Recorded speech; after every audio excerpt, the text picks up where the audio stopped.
And welcome to Mission Control Houston. We're going to send the signal out to Marshall Space Flight Center in Huntsville, Alabama at the Payload Operations Integration Center. So that Lori Meggs is standing by there to tell us more about the research on the space station. Hi, Lori. Hi, Kelly. Well, learning about the human body and how it functions in microgravity is paramount to future spaceflight. Astronauts are asked to participate in studies for the Human Research Program, and one of those studies going on right now is called the Functional Task Test. And I recently spoke with the principal investigator of that to find out a little bit more about what they're doing. We're involved in an ISS study called the Functional Task Test. And the Functional Task Test is really looking at how multiple physiological systems impact ability of astronauts to do functional tasks.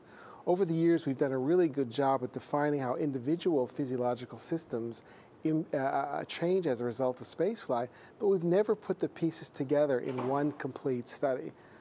But more importantly, we've never linked those physiological changes to functional changes in astronauts, really operational changes. So the Functional Task Test is really an integrative study involving three of the labs at JSC, the Cardiovascular Lab, the Neuroscience Lab, and the Exercise Physiology Lab, are focused specifically on making that link between functional changes and the underlying physiology involved.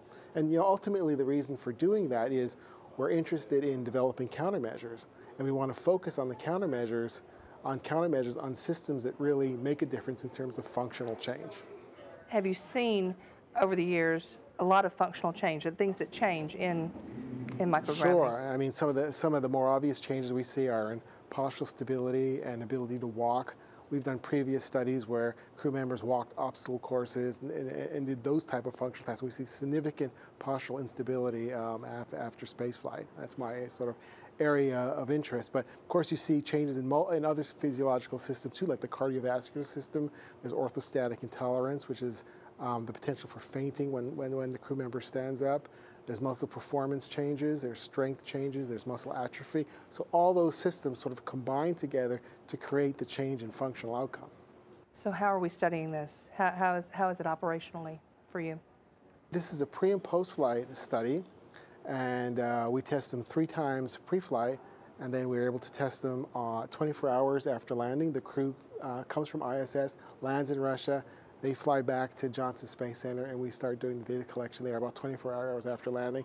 And then we test them 6 days and 30 days. Now, the way we test them is we have a set of functional tests that we do, which are things like obstacle course testing, hatch opening, ladder climbing, various tasks of object displacement, so various hands-on functional tasks. And then we have a set of corresponding physiological tasks that look at various physiological changes that include changes in muscle performance, neurological changes, and cardiovascular changes. And putting all those pieces together is really what we're trying to do. I'm going to tell you, I'd hate to be on space station and come back and have to run an obstacle course. That would not be fun. Yes, it is challenging, absolutely. Tell me how long this has been going on and how long it will go on. Well, we've already completed 7 subjects. We're asking for 13 subjects, so we're about halfway through our subject count. We've been doing the experiment for about 2.5 years, and we expect another 2 years to collect the rest of our data. Have you learned anything so far that you can share? Some of the preliminary data, when we look at some of the functional tasks, show that clearly the functional tasks that require postural stability are affected the most. So our obstacle course tests, our postural stability tests, those are the tests. Tests that have less requirement for postural stability, like hatch opening, where you can hold on to the hatch, those tests seem to are less impaired by spaceflight. And along the lines of human research, we want to share some news about a recently identified health problem with astronauts' vision and some new research that is leading to. It's called the Visual Impairment and Intracranial Pressure Risk, and it has become the #1 human spaceflight risk. When we talk about intracranial pressure, we're talking about pressure inside the brain.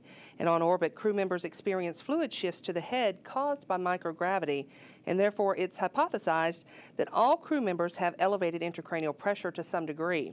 Researchers have linked this increased pressure to changes in vision in long-duration astronauts. Now, when the vision impairment study began, all crew members pre-flight had normal eye examinations, but post-flight measurements showed a degradation in vision, primarily increasing farsightedness.